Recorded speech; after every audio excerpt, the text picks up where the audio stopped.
So today I want to discuss further applications of Schoen and Contiagi numbers, mostly Contiagi numbers. And so we will introduce the cobordism ring, the oriented cobordism ring.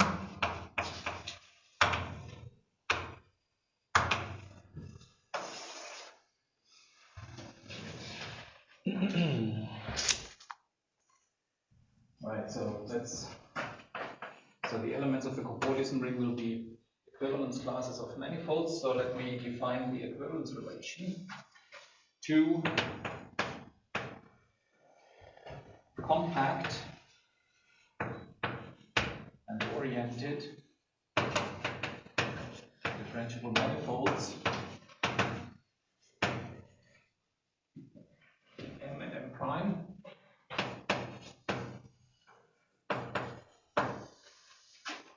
are called oriented cobordant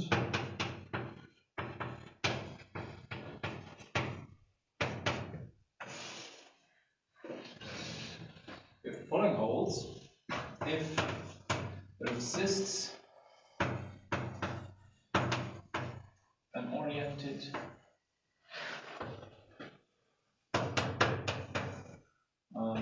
compact manifold with boundary, W manifold with boundary, such that the boundary of this manifold is orientation preserving diffeomorphic to orientation preserving diffeomorphic to the disjoint union of these two.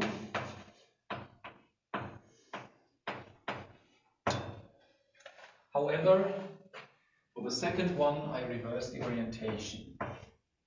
So that's this notation for that. Minus M prime denotes the same manifold, but with the orientation reversed. So this is M prime with orientation reversed.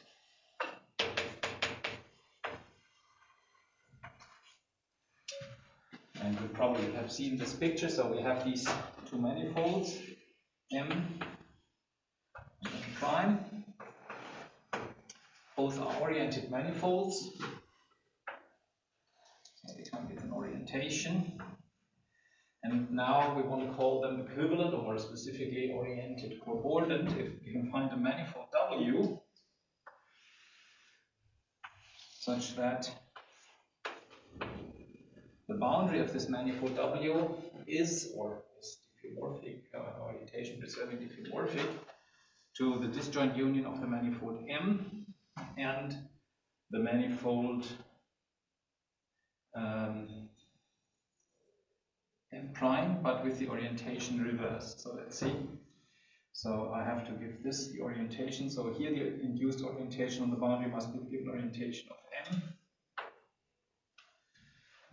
So that would be the orientation of W. And here we have the opposite orientation. That would be this one. Right, the induced orientation would go that way, but we have to take the opposite orientation. So that's the definition. Now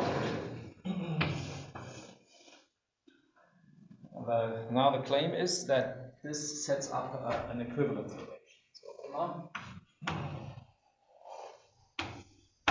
So this relation is reflexive, symmetric, and transitive.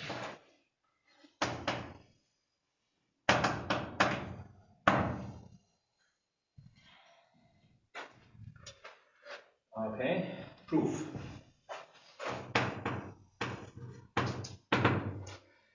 Reflexive means that an oriented manifold should be oriented cobordant to itself. So what could we take as our manifold W? So for reflexivity, we just take as our manifold W a cylinder over the given manifold M. And we have this picture. So that means we have two copies of M. Now M and M prime are the same oriented manifolds. And this is our W. And we give W the orientation such that it induces the given orientation on this part of the boundary. Then it will induce the opposite orientation on that boundary, which fits with this orientation field. And so this shows that the manifold M is orientation preserving according to itself. Symmetry.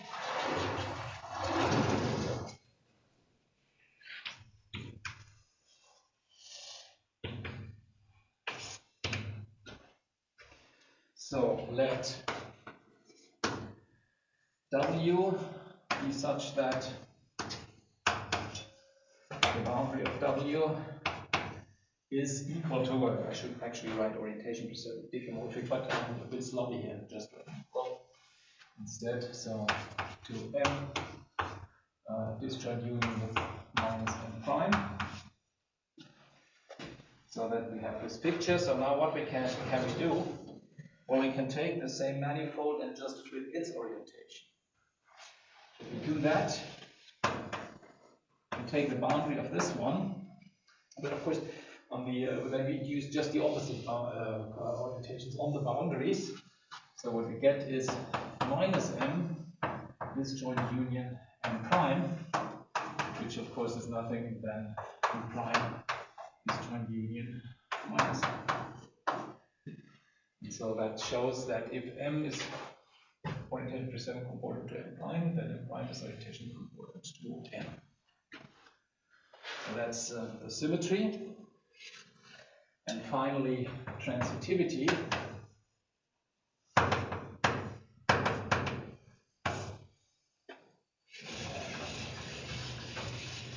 Okay, so then we have three manifolds. So let M be orientation preserving accordant to M prime, and similarly M prime to M double prime.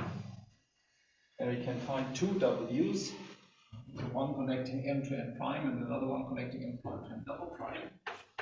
So there exists W and W prime, such that the boundary of W is M union minus M prime. And similarly, the boundary of W prime is M prime union M double prime. And now,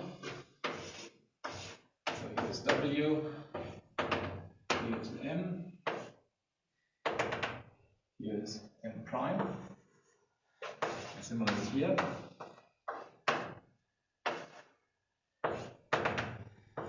So that's M prime, and this is M double prime, with certain orientations here.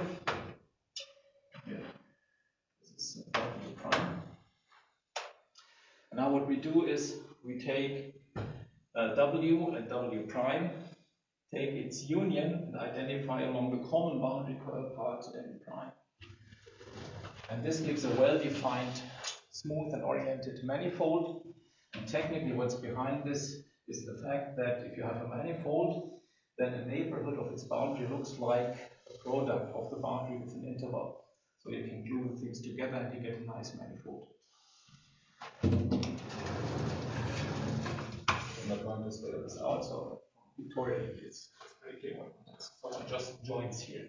So put W double prime, W union W prime, joined along their common boundary part M prime, and then this has, this is a well-defined, oriented, smooth manifold with boundary given by this part M and this part M double prime with opposite orientation as required.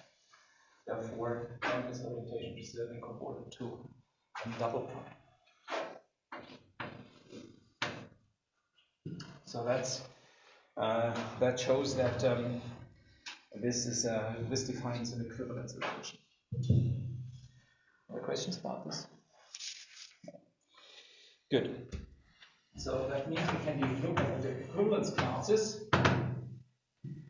and if the set of all equivalence classes in a certain dimension notation.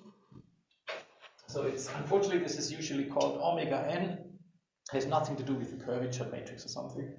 It's just the same symbol used in this context. But it will be clear from the context that this is what we mean. So that is the set of all orientation preserving cobordism classes of n-dimensional compact oriented differential manifolds.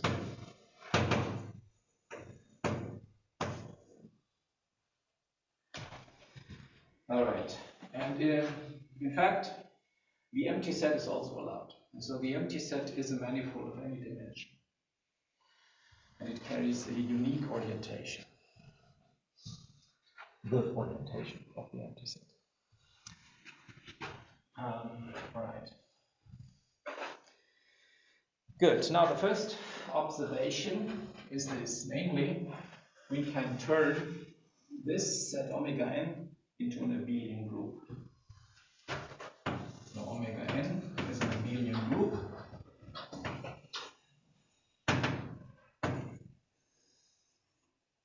with the following addition. So if you have two such cobordism classes, let me write it like the class of M and the class of M prime, and then I define the result to be the class represented by the disjoint union of M prime.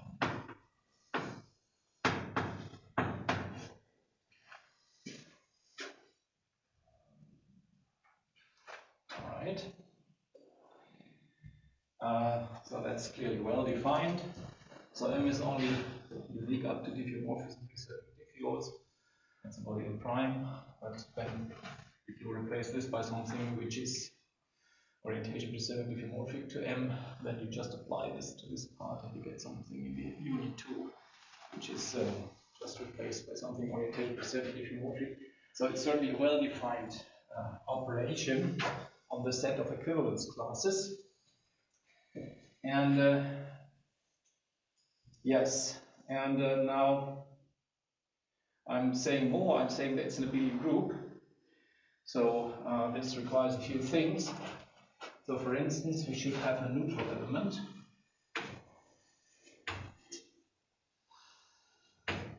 So what would represent the neutral element?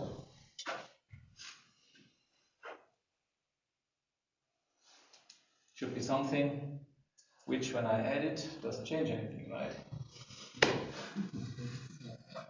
So what would it be? Yeah, the empty set.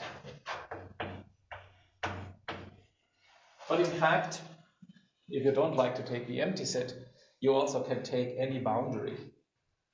Because any boundary, like a sphere, is also its orientation preserving diffeomorphic to the empty set. Because you can take as your manifold, so if M is a boundary itself, then you find a W whose boundary is exactly M, and then you write the boundary as M union empty set, which shows that a boundary is cobordant to the empty set. And if and only if. So saying that something is a boundary is the same thing, it's cobordant to the empty set, and it's the same thing to say it represents the neutral element in omega n. Or any boundary for that matter. Of course, boundary of an oriented manifold. Alright, So that's a neutral element. Now we need to have an inverse element. So if I have a cobordism class M, so what could I take as inverse element so that if I add it, I get 0.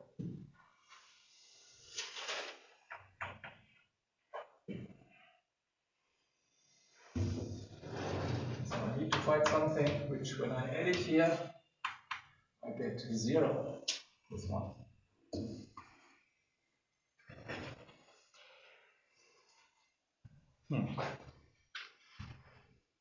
Minus M, yes. That's why I call it minus M. Because, right, then you can look at the cylinder. We still have it here. You can look at the cylinder. So this shows that M plus minus M, which is the complete boundary of W, is a boundary maybe of W, and therefore represents the neutral element. Okay, now what else do we have in an Eve group? We have commutativity, but certainly the disjoint union is commutative, certainly. And we have associativity, but that's also clear. It's also clear. Disjoint union is certainly associative. All right. So so we have this turned each omega n into an abelian. All right. But there's more algebraic structure here. Namely, we do not only have an addition, we also have a multiplication.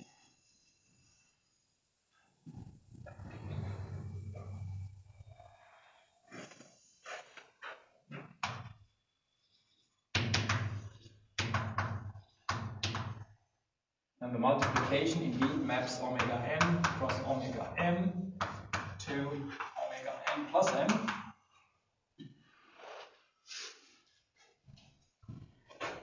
And works as follows. Take a cobordism class here, and a cobordism class there. Take these two represented manifolds, take a Cartesian product, and look at the corresponding cobordism class. So the orientations on M and N also introduce an orientation of the product, which is defined in such a way that also normal oriented bases on M and one on N give rise to one here by first taking the ones on M and then the ones on N. So that's a multiplication. If we turn, so that's no longer commutative really, because if we turn M and N around, we instead look at this one.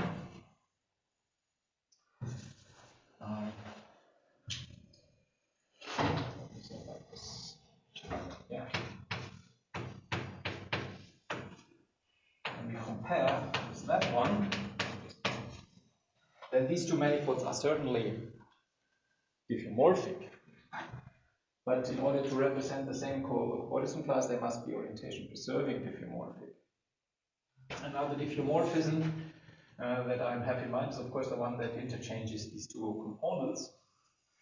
And the question is this orientation preserving or not? If I do that.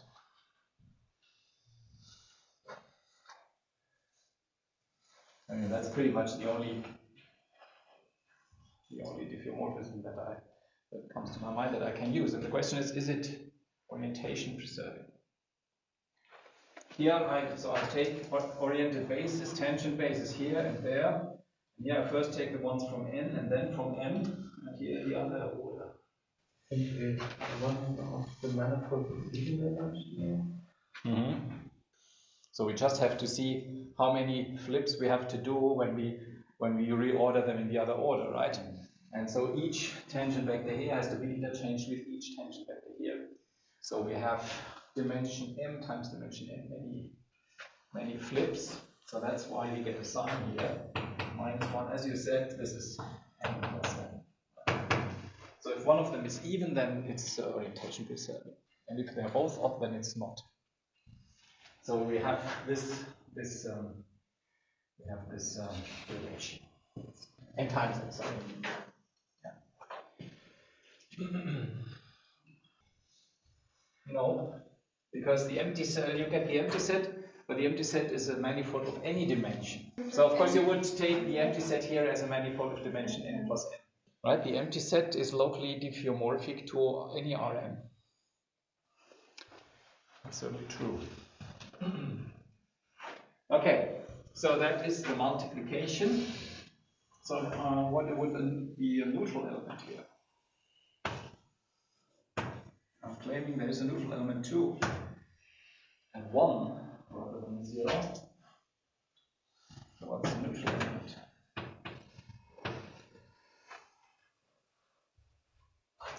Something which doesn't change the manifold if I cross it with it. Just a point. Carrying positive orientation. Orientation of a point is just a sign. Sign equipped can be equipped, a point can be equipped with two signs and a positive sign. So it's a neutral. Yes, good. And so if we have that, then we can, so this suggests to combine all these omega n's into one object, which is then the cobordism ring. The definition omega star, which is the direct product of all these omega n's. So this is together with the addition and the multiplication induced by this. So this is called the oriented cobordism ring.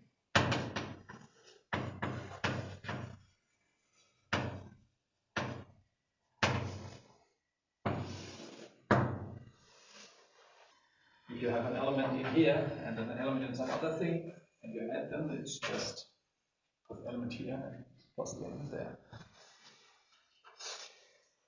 All right. And in fact, this rule tells us that this is not exactly a commutative ring, but it's what's called a graded commutative ring. The star is a graded commutative ring.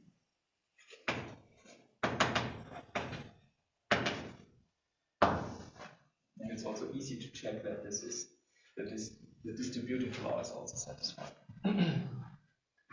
So that's the cobordism ring. And understanding the cobordism ring means we are understanding manifolds up to boundaries. We're considering boundaries as trivial. So this understanding of the cobordism ring would be the same as understanding manifolds. All right. Well, an element is now no longer an element in one thing, so you have a whole element in here is a sequence of cobordism classes, right? In dimension 0, 1, 2, and so forth, and you just add the individual components like you add sequences. Now this is the direct product rather than the direct sum. Had I written the direct sum, then I would have asked me, shouldn't this be the direct product because I want to allow possibly infinite sequences rather than only finite sequences. So this is the same thing as the set of all sequences of elements in these omega n's. That's the direct product. And direct sum would mean I only allow finite sequences. Now let's see. So how does this relate to what we've done so far? And in order to see the relation, we call the following lemma, that we have already proven earlier, namely that if n is a boundary, so that means it represents the zero class. So in other words, it's a fancy way now to say it's a boundary of a compact oriented differential manifold. And then in this case, all Pontryagin numbers of that manifold vanish. So that, remember, here we had to take partitions of the dimension of the manifold. So we look at what the Pontryagin class is in degrees I1 of the tangent bundle all the way up to IR of the tangent bundle. And then we integrate over the manifold, where these i's add up to 1/4 of the dimension of the manifold. So that this gives us a form of the correct degree to be integrated on the manifold. And these are all 0. And the reason was basically that you look at that, you notice that this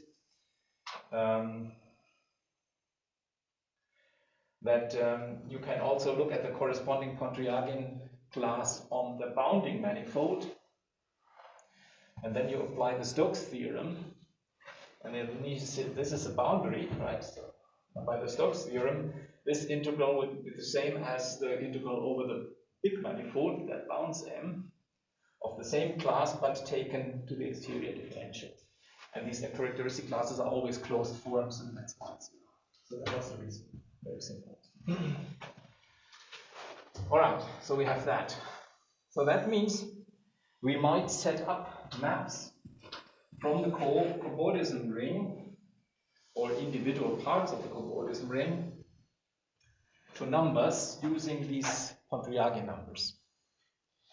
And in fact, as a corollary of this, you see that for each partition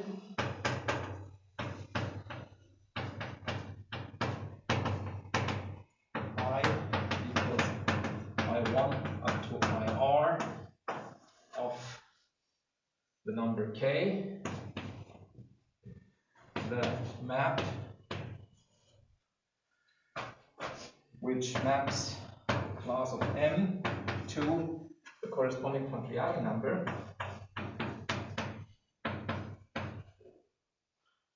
so that's a map from omega n to, well, this is a number, but in fact it's an integral number because the Pontryagin classes are integral. We haven't proved that, but it's true, and just write, otherwise you would have to write R here.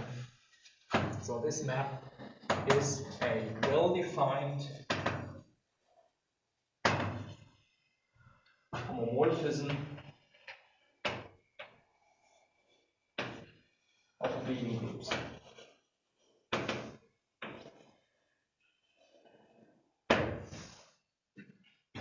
And the well-definedness is exactly this lemma here. So if something represents 0, then we also get 0 here. And if we add something representing 0, this result does not change. The homomorphism property just says that if I add two things here, I have to add the corresponding things there. But that's also totally trivial in this situation, because the addition here is just the disjoint union. And these things are given by integration of certain forms. So if you integrate over the disjoint union, then that's the same thing as adding the individual integrals. So that's why it's an abelian group. And also if you reverse the orientation here, then you reverse, this does not affect the Pontryagin numbers, but it affects the integral and gives it a sign. So that's perfectly fine. So this each such partition gives rise to a particular homomorphism from the cobordism group in dimension n to integrals. All right, good. And now we need some knowledge about these homomorphisms to say something about the cobordism ring.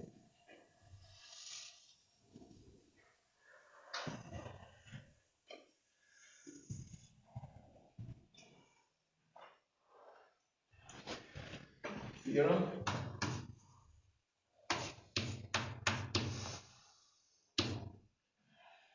By Thom.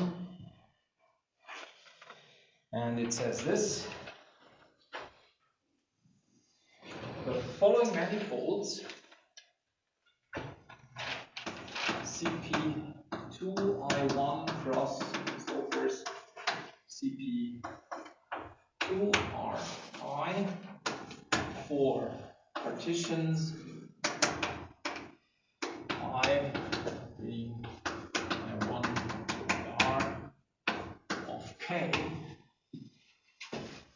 all possible such partitions of the number K, this corresponding product of CPNs represent linearly independent elements in omega 4K. The abelian group is the same thing as a Z module, and as a Z module it makes sense to talk about bases or linearly independent elements. The general Z module has a free part and possibly a torsion part, and so these complex projectives, so these products give rise to, so each one of them gives rise to one factor of Z in this omega 4K. I will list a few examples of the omegas in a moment, but that's why this is of interest. So that means any linear combination of these, integral linear combination, which you could just, so what's a linear combination of this? This is a disjoint union of several copies of all these manifolds. Every linear combination of these is non-trivial, so does not bound anything, right? So that's what it tells us, and it also tells us that this abelian group or Z module, so this has a certain rank, namely the rank of this must be at least the number of these possible products. In particular, the rank of omega 4K is greater or equal, so that's the dimension of the free part of the Z module, at least equal to P of 4K, which by definition is the number of all such partitions. The number of all partitions I of K.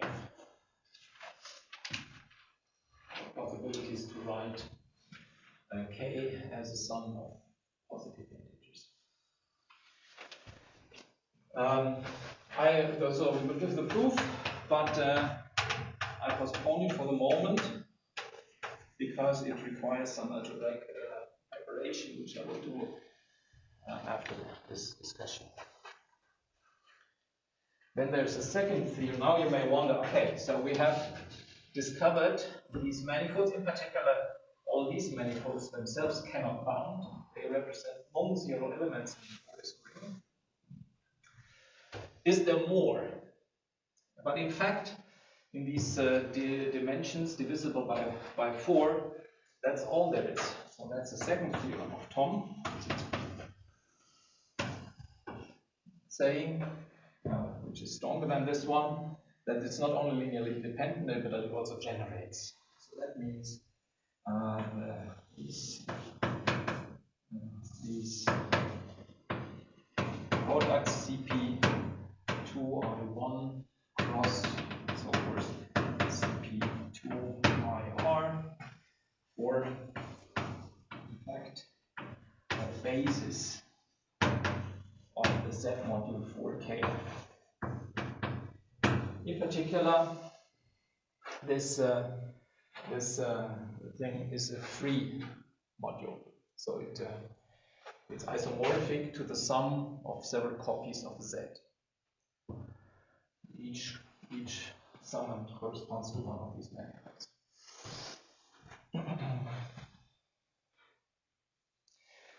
Good.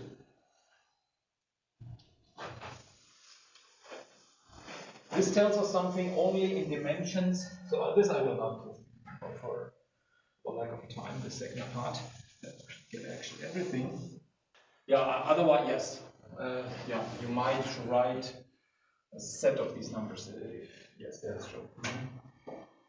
Is there anything similar in other dimensions?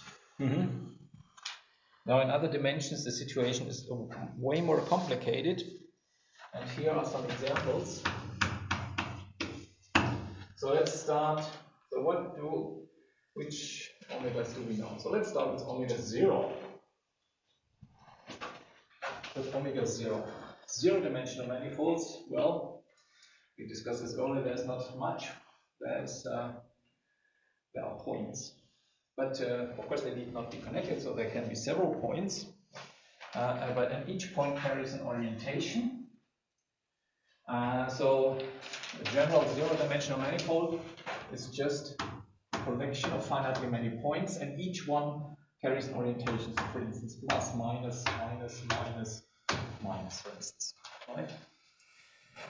And now I'm claiming that this guy is actually cobordant to this one. And why is that? Because when you have 2 points of opposite orientation, you can join them with a line, and then this line is a boundary of the two, and so these two together are 0. That's why the class of this one and that one is the same. So there's a map from omega 0 by just adding all these signs. There's a map to Z, and plus and minus cancels out, so this is actually an isomorphism. So this is isomorphic to Z. And the generator is given as a point with positive orientation, or with negative orientation is also a generator. Alright, and this is also in accordance with this one, because CP0 is a point if you press me hard, right? And then there's just one partition of 0, which is the empty partition, or the partition containing only 0, if you like. And so we get this also that way. So that's omega 0. Now, how about omega 1? So omega 1, the elements are represented by one-dimensional compact manifolds. And there are not many possibilities of compact one-dimensional manifolds. The only connected one-dimensional compact manifold is the circle. So all these manifolds are just disjoint unions of circles, and circles bound disks. So circles are 0. So everything is 0 here. There's nothing. Everything one-dimensional bounds. Now omega 2. Here the elements are represented by surfaces, compact oriented surfaces. We also understand surfaces very well. And each connected surface, compact connected surface, is one of these surfaces of genus G. And all these surfaces can be drawn in R3 and bound the interior of the surface. A two-sphere bounds a ball, a torus bounds a solid torus, a pretzel surface bounds the interior, and so forth. So all these compact-oriented surfaces also bound, just as in dimension 1. So there's also nothing. And then omega 3. Here we have to look at oriented 3 manifolds, compact oriented 3 manifolds. And here the situation is way more complicated, but the result is, in the end, it's also 0. So each compact connected oriented surface, 3 manifold also bounds. 2 manifold, bounds or 4 manifold is bounded. But that's non-trivial. So these were trivial, right? But this one is non-trivial. And beyond the scope of this lecture, because when we can only deal with characteristic classes, and they see only things in Pontryagin classes see only things in dimension divisible by 4. But now we get to omega 4, and then this theorem applies. So here this is the case k equals 1. So we have to look at all partitions of 1. Well, there's just 1, and 1 equals 1. And so we have CP2 here, right? generating it. So this is isomorphic to Z, and the generator is given by CP2. So this is that's that, and then okay, let's see, omega 8 is also being controlled by this theorem. So then this is the case k equals 2, and in this case there are two partitions, namely 2 equals 2 and 2 equals 1 plus 1. And so we have two options, so that's isomorphic to Z2, and we have generators. Yeah, 2 equals 2 gives me 2 times 2 is 4, CP4. CP4, and 2 equals 1 plus 1 gives me a CP 2 times 1 times CP 2 times 1. And in fact, in between, these omegas are also known. And in some of these dimensions in between, which are not covered by what we do, there's also parts where this cobordism ring is isomorphic to Z modulo 2. It's not free, and Z modulo 2 factors occur, and that's not surprising really, because what does this mean to have an element that corresponds to a Z modulo 2 factor? That's an element with the property that 2 times the element is 0, or in other words, an element with the property that it's equal to its negative. And that means there is an orientation reversing diffeomorphism of the manifold to itself.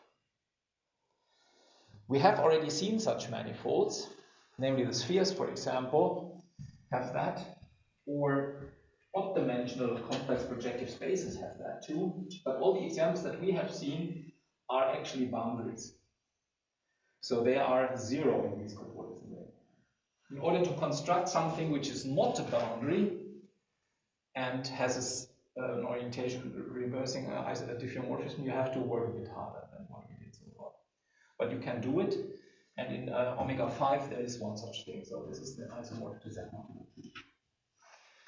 And so this happens. But in these lower dimensions it doesn't happen, up to 4. So anything that has a diffeomorphism which reverses the orientation is actually a boundary. So that's why it doesn't show up here. And is the only portion that can appear as two portions? Yeah, this is what happens, yes. There's a table, a longer table in Milner-Strascher's book where you can look that up. And in fact, there are also an exercise in Milner-Strascher's book where they construct these manifolds that give rise to the Z2 distortion part. So we want to at least prove this part so that these free spaces really form linearly independent sets in omega 4k. And this is where we can use Pontryagin numbers in order to prove that.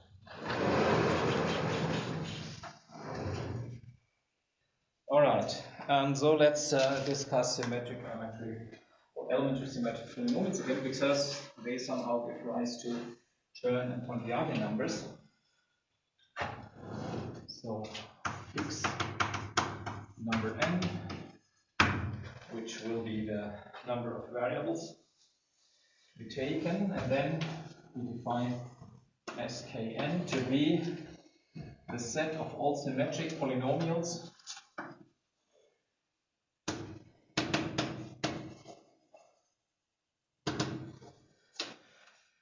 in n variables of degree k. So the S is to remind us of symmetry. Good. Now Sn star, take them all together. That would be a direct sum. K equals 0 to n of S and K. So these are all the symmetric polynomials up to the degree n. And we know already how this looks. And this can also be written as a polynomial ring in the elementary symmetric polynomials, right? Because we know that each symmetric polynomial can be uniquely expressed as a polynomial of the elementary symmetric functions, which we denote by sigma 1 to sigma n. Now, from this, we can, so here the t's, they have all degree 1, but of course these polynomials have varying degree 1, 2, up to n. And from this, we get an additive basis of each s and k.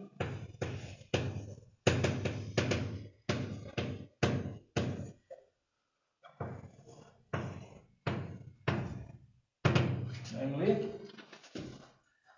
well, if we take any monomial in these sigmas, this is homogeneous of a certain degree, and the corresponding combinations of the sigmas in a fixed degree will then of course give us bases in here. So we can write this as sigma I1 times sigma IR, and for any partition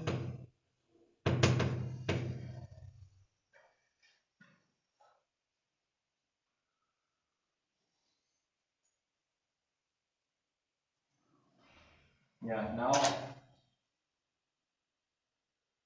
okay, yeah.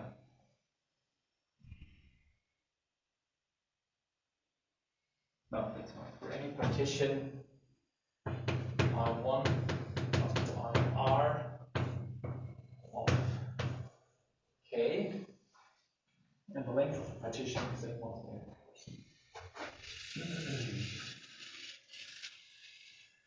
Now, so that all that we know, and now let me introduce the following notation, namely for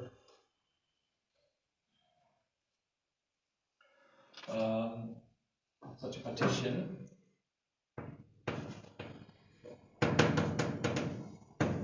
one up to IR.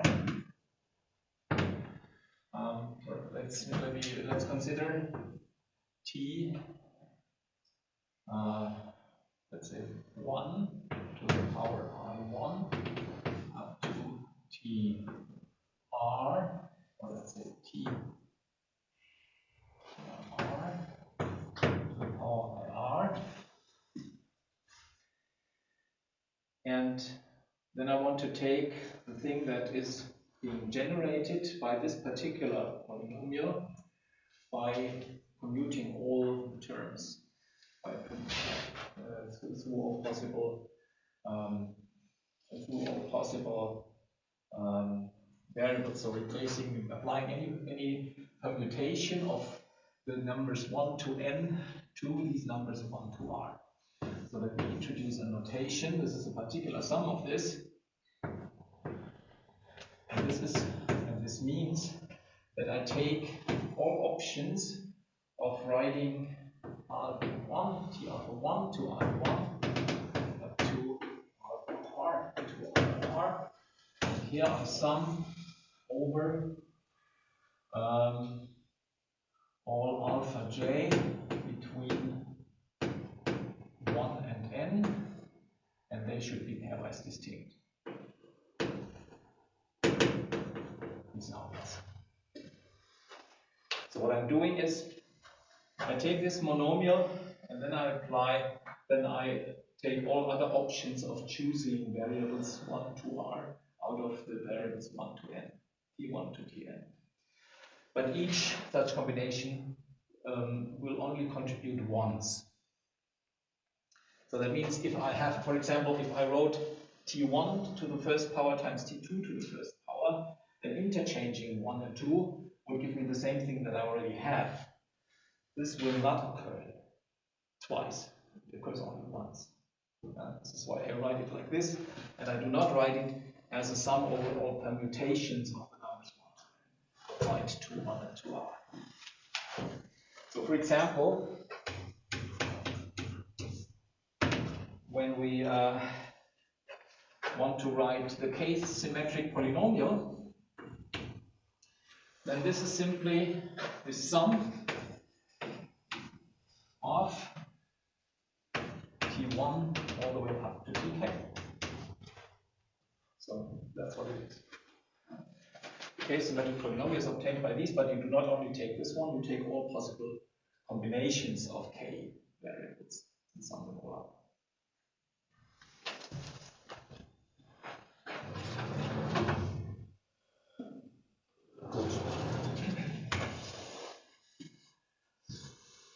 All right.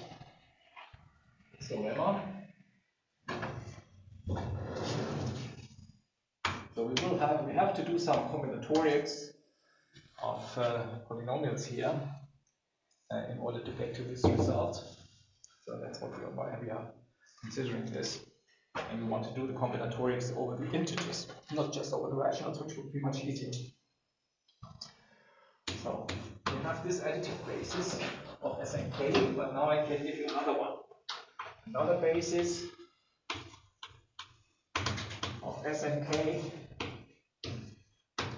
is given by, and then I take these sums of T1 to the I1 all the way up to TR to the IR for all these partitions, for the corresponding partitions that are the partitions of K. So where I equals I1 up to IR ranges over all partitions of K and of length, or with length R, most the number of values. Okay. And what's the proof? Well, it's actually simple, because if you look at this basis, this is also a basis indexed by all these partitions.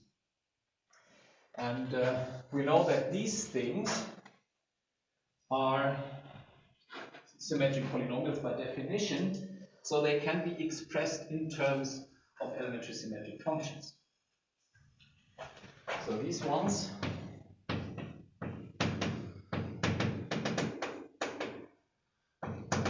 are polynomials, are symmetric polynomials,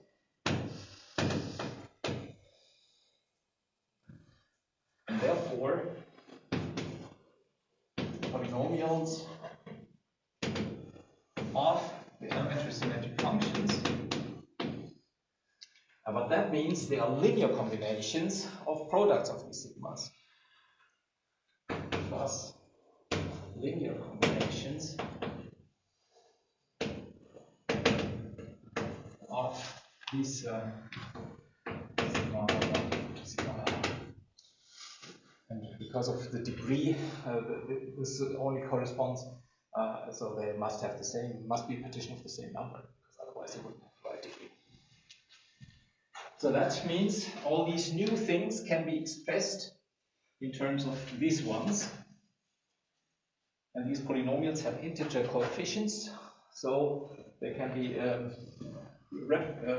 written as linear combinations of these ones. And the converse is also true. Converse is also true. If you write down such a combination of the sigmas, then you can write this as a polynomial in monomials, and then you pick a monomial of this form, and by symmetry, all the other equivalent terms must also occur. You collect those together, and this gives you such a term. And so the converse is exactly the same. So they can be expressed in terms of one another, and therefore, since there's the same number of things, also, if this is a basis, the other thing must also be a basis. Right.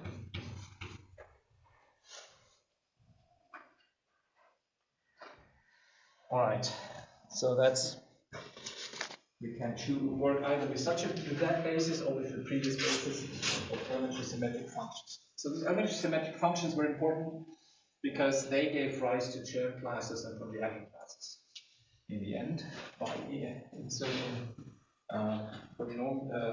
curvature matrices into them. All right, now define a polynomial Si for such a partition. So that's a polynomial, let's say in how many variables? No. Integer polynomial. Let me write down the formula. By. So we take the corresponding term here that corresponds to this partition.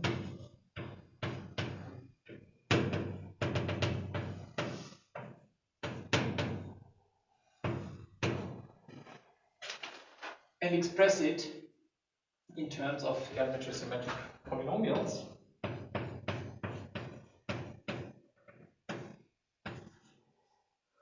And since this is a partition of degree k, we only have to go all the way up to sigma k here. So if I is a partition of the number k.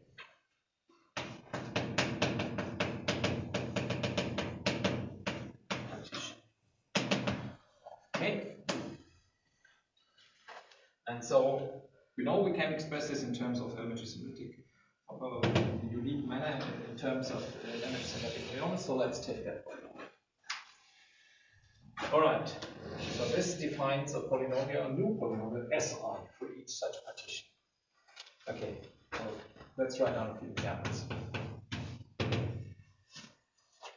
S1 is the partition, the unique partition of number 1. A equals 1. So that is what? I have to take the sum of T1 to the first power 1. So what is that? It's exactly sigma 1. Because taking the sum means I have to replace the first variable by any other variable and sum. And this gives me T1 plus T2 plus and so forth, which is exactly sigma 1. So this first polynomial S1, sigma 1 is sigma 1. Or S1 of x equals x. Okay. Okay, let's say if we have the empty partition. The empty partition of 0. So what would that be? In this case,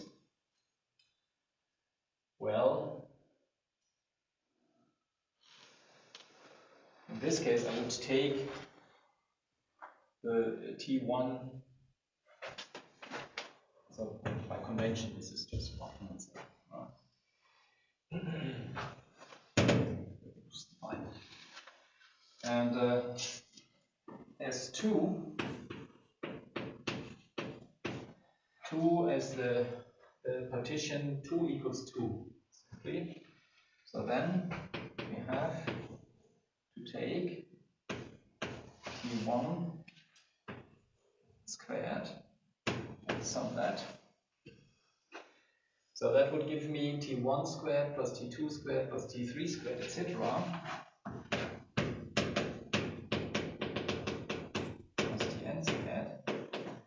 And we have done this computation earlier.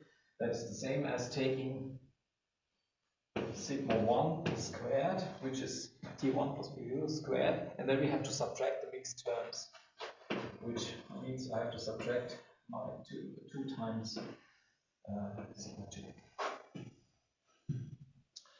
So that is that polynomial, but there's another partition of the number 2, namely 1, 1. You can write 2 also as 1 plus 1. And now,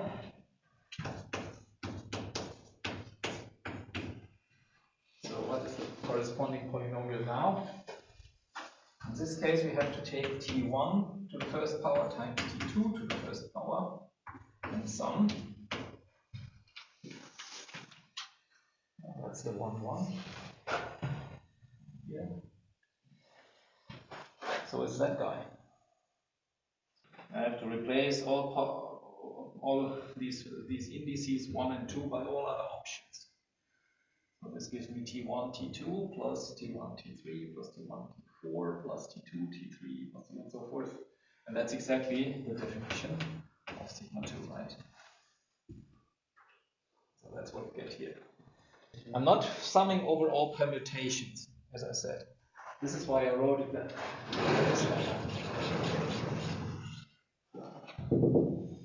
So every choice appears only once. T1 to the 1, T2 to the 1, so forth. I guess so, yeah. Maybe I should say that, yes. Okay, let me write it like so. That's better. Yeah, okay. Good.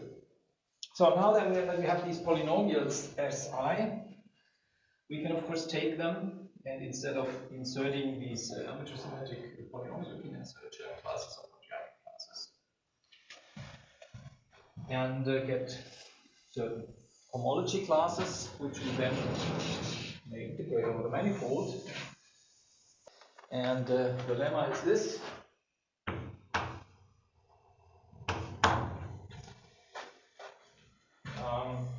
So I write it down for the Chern classes, but the corresponding statement is also true for classes if you look at real vector bundles. So for complex vector bundles, F and F prime on manifold N, we have, okay, so if I take this polynomial and insert the corresponding Chern classes here, so apply this to the Chern class of the sum of the bundles, then that is the same as summing, and now I apply this to a certain other partition for the Chern class of the first bundle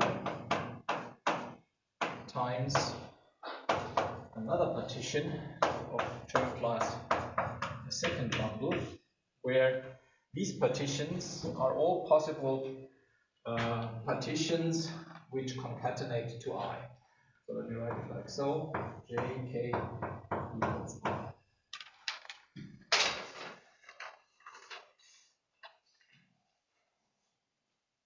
Of course, these are partitions of lower numbers than K, right? If this is a partition of the number K, then this is a partition of some number L, and then this is a partition of the number K minus L. Yeah. So forget it. So we have this product formula. Cool.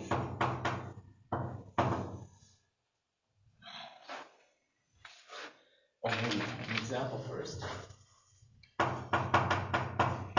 If I is just the single partition of the number K, which is given as K equals K, then what will this tell me? Well, then, as K of the Chern class of the sum is equal to. Now, what are the possible options for these concatenations here? Since this has only one digit, the only possible option is that one of the two has no digit at all, and the other one has this digit K. So that means I have the option that J is equal to the partition K, and K is equal to the empty partition. In this case, this will give me as K of the Chern class of F times the empty set applied to something, which is 1. And the other option would be that J is the empty partition and K is the partition K. And then this would be 1 times SK of the Chern class. So that is an additivity of a characteristic class which we know from the term character, but not from the term class itself. Term class itself turns a sum into a product, remember? Good. But I'm not working with the term character here, although that's a relation I want, because I want to work with things that work over the integers. And the term character has rational coefficients, not integral coefficients. So that's why I'm doing all this work here. Good.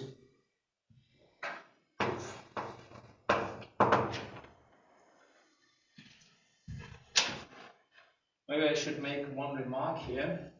So, in order to write down these relations, what is the number of variables t that I need? So, what is the number n that I need? So, we have specified here that k is less than or equal to n in these computations. But now, if I fix k, I could have n, at least k, but I could also have another n prime, at least k. And how do the formulas relate? Do these polynomials depend on that choice of n? And in fact, they do not. So whenever I, in fact, we have discussed this earlier. Whenever I have at least k many variables, I can add more variables, do this definition with these more variables, and then after that, put the additional variables again to 0, and then this gives me the relations for less variables. But these polynomials are unique, and therefore they are the same. Yeah, we did this discussion earlier. So what I want to say is this number n is not really important as long as the number of variables t, as long as it's at least k. In order to specify these polynomials, I can also use more variables if I want.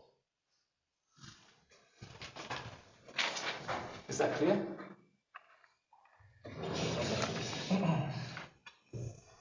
All right, now we want to compute this for partitions of k.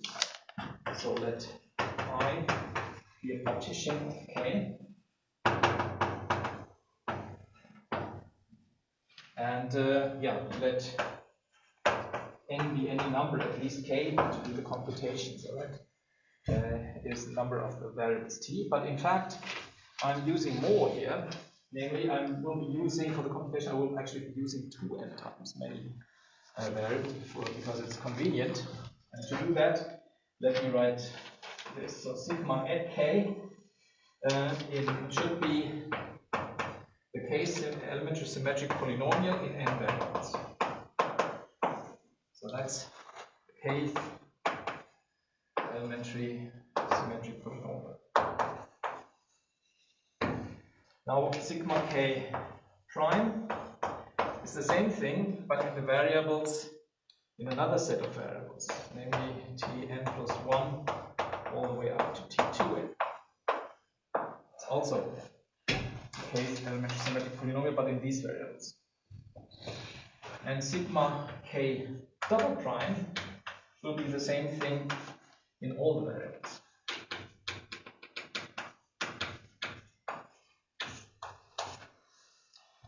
So these primes, they are all, the sigma k's here are all the k's of elementary symmetric polynomials, but in different sets of variables.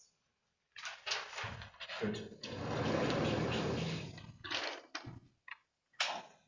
And there are enough in order for all the sigmas, for all the guesses here in order to make sense.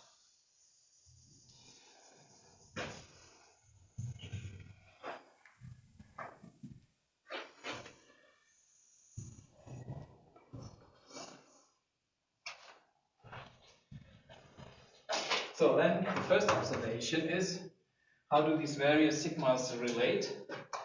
If I write the case elementary symmetric polynomial for the full set of variables, I can express this in terms of the other sigmas.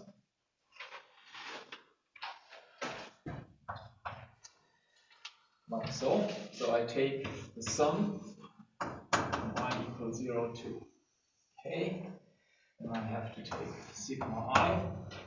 So that's in the first variables times sigma k minus I, the other set of variables.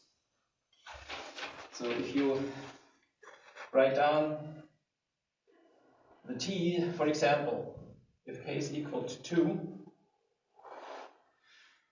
then, so what is this? This will be all the ti's times tj's, summed for I less than j. Here I have two summons. I have three summons.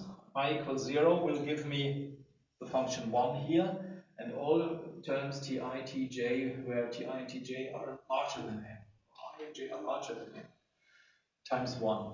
And here I will get, and the k I equals 2 will give me all ti's, tj's, where I and j are smaller than n, times 1. And the term I equals 1 in between gives me all the ti's here times all the tj's there, which gives me all the tij's where one is smaller and the other one is larger. Right, so similarly, you can prove this by induction if you want, but that's how these geometric functions relate. Good. Okay. And now let's get to these SI's here. So for this partition, so what can I say about when I take such a function Si and I insert the full geometric functions here?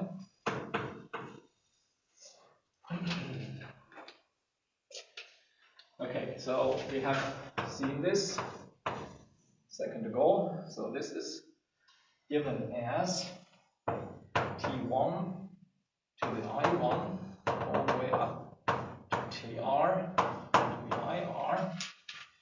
And then the summation is such that we have alpha 1 and alpha r here, and we have 1 less than equal alpha 1 less than so on less than alpha r less than equal than 2n.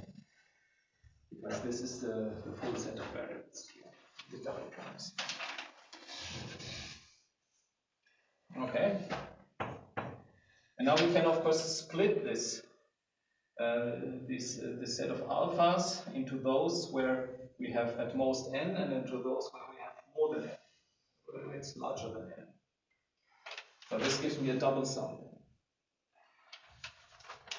So same thing, I sum over all alphas, but the number of alphas is of course not specified now, there are various options. Don't know how many of these alphas are smaller than n and how many are larger than n. So let me write this as alpha I less than n, sum, then we have alpha I plus 1 all the way up to alpha r less than 2n, and here larger than n. And the I can also range from 1 all the way up to r. They could also be all larger, so it goes all the way from 0 to r. And then the same thing. So then I only go up to alpha. Oh, I is not here. Maybe I should, because there's an I already here.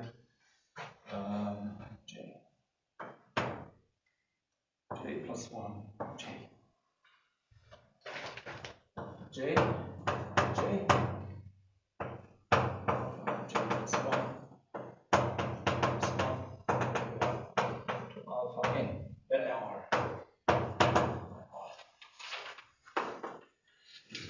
So now the sum of these first terms, so this is a product, right? Of this sum of these terms times that sum of this term for each individual j.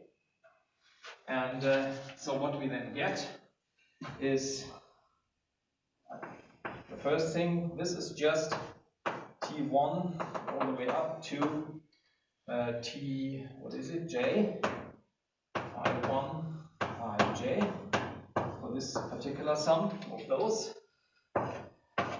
times, here we have T1, or actually it's Tn plus 1 to the ij plus 1 to Tn plus, what is it? It's only the number of the ones appearing here, which is r minus j plus r minus j. Could be r, but not necessarily. So this sum, and then the whole thing summed over j.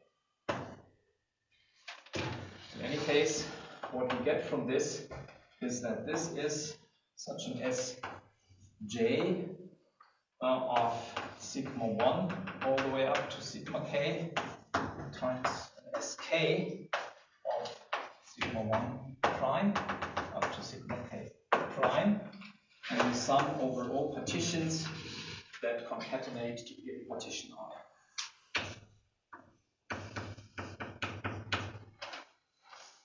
That's what we get.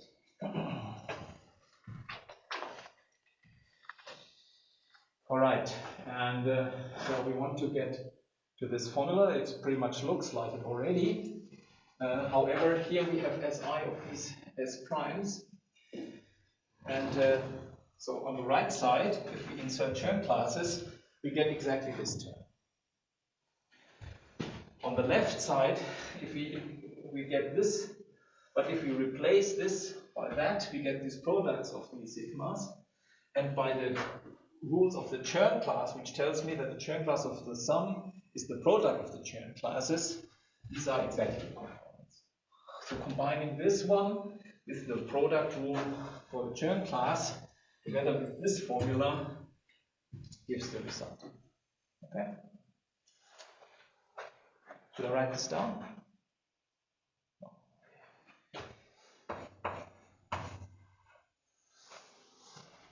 Good. Now, interesting corollary from this.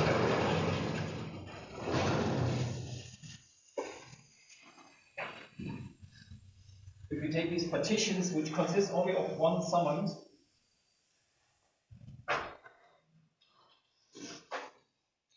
and apply this to the corresponding Chern number to product manifolds, then we must get 0. So that's a corollary. Down. So for M and N compact complex manifolds of dimension M and N, at least 1 respectively. So I want to avoid that one of the two manifolds is just a point, and the product is basically a trivial product. For this situation, we have that if I take this polynomial S n plus n and I insert the Chern corresponding Chern class of a product and integrate,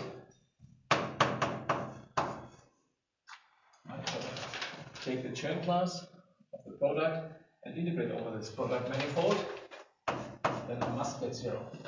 So this particular characteristic number must be 0 on product manifolds. Of course, only if this is a non-trivial splitting. You could write any manifold as a product by taking the manifold times a point, and then one of the two manifolds would be 0 dimensional. That's excluded. So this refers to a non-trivial splitting.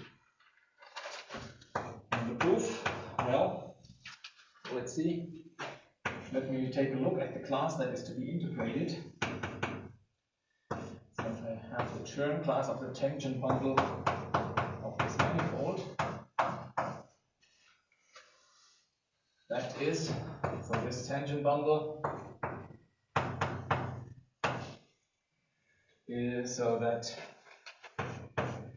is the same thing as, let me write it as a tangent bundle of M plus tangent bundle of N. It's a bit sloppy because actually you have to take this tangent bundle and pull it back to the product by the canonical projection. It's here.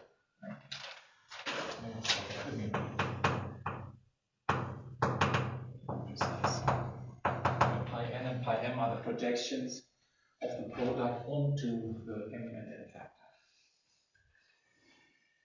Alright, good.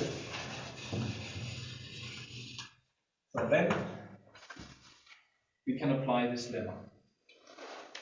So this, or rather this special case of the lemma that I have already looked at, namely that in this case, this is just is a sum.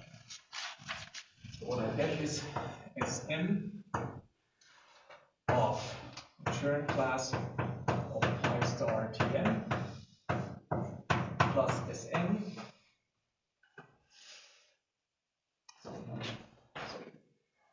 plus n of that Chern class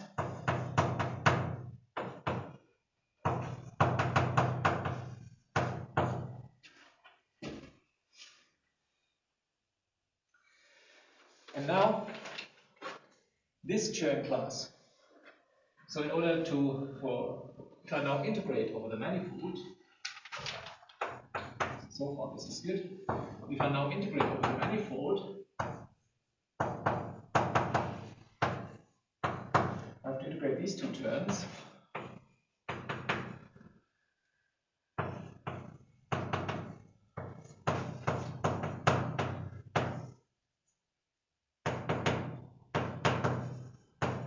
And similarly for the other term.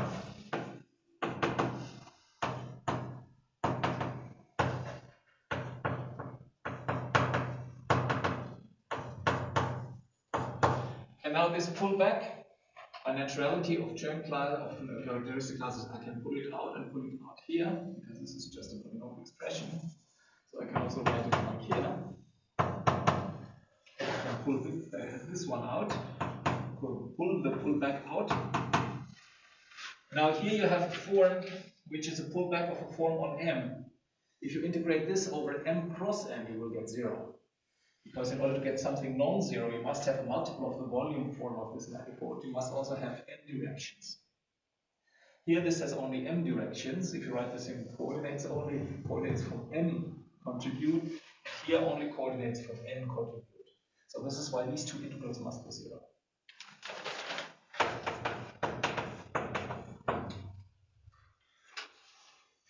Unless, of course, one of the two is actually 0, and then of course I think it can't be that. Okay, and now to give a concrete example of this, then I will conclude.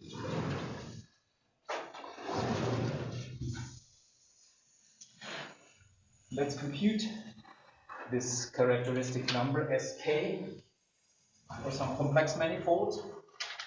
Now it's our favorite complex manifold to compute Chern numbers and stuff. Is of course CPN, right? This is where we know the Chern class of the tangent bundle already. This is 1 plus a to the n plus first power, and a is this generator of the certain homology. So that's what we get. Now, it means that the case Chern class, well, if you write this, if you had n plus 1 different variables here, then you would have 1 plus a1 plus times 1 plus a2 and so on. And if you expanded this, then you would get the sum over all elementary symmetric polynomials of these a1 up to n plus 1. So the case one would be the kth elementary symmetric polynomial of a1 all the way up to an plus 1. But they are all equal, so let's put them equal. So that's what we get. Right? The case in elementary symmetric polynomial n plus 1 variables where I insert a all the time. And now what is the corresponding Sk of the tangent bundle of projective space? Well, in this case, so where's the definition? So I have to, what do I have to do? I have to express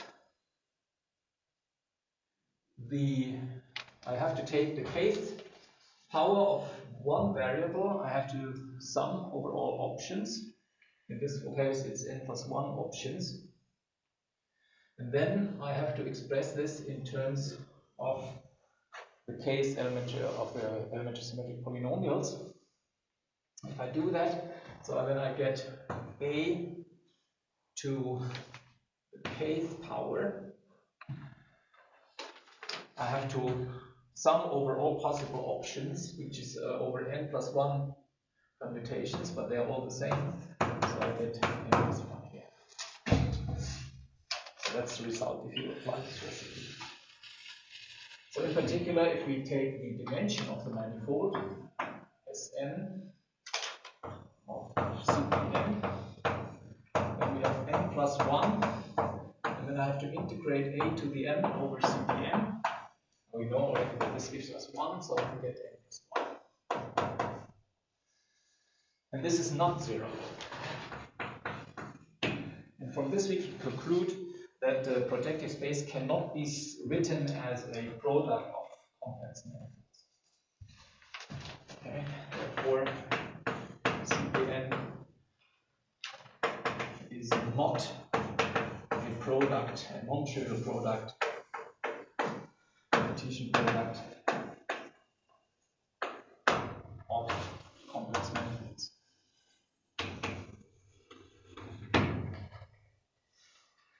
Yes. Okay, so I guess my time is up. So that's it for today. Thank you.